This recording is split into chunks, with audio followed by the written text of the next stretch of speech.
Good day, people. Today's reading will be from How to Deal with Toxic People by Gregory Janyz, PhD. Let's start at a moving target. It reads, first, it is necessary to define precisely what it means by the term toxic people. And that turns out to be trickier than it appears. In fact, a hallmark of toxic behavior is that it frequently keeps off balance through its inconsistency by deftly deflecting blame or responsibility, playing on the goodwill or guilt of others, or outright gaslighting, making others feel as if they are dysfunctional ones. Often the first step towards dealing effectively with negative relationships in our life is simply getting the confidence to call it what it is: toxic.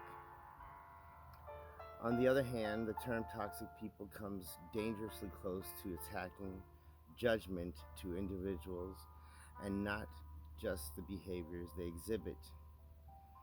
As we'll see, toxic traits are often rooted in past trauma and underlying mental disorders that cry out for treatment, not harsh condemnation.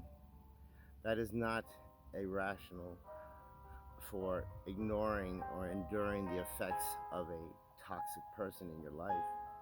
It's simply a reminder to safeguard basic human value and dignity, even for the most challenging people among us, while at the same time learning how to protect ourselves.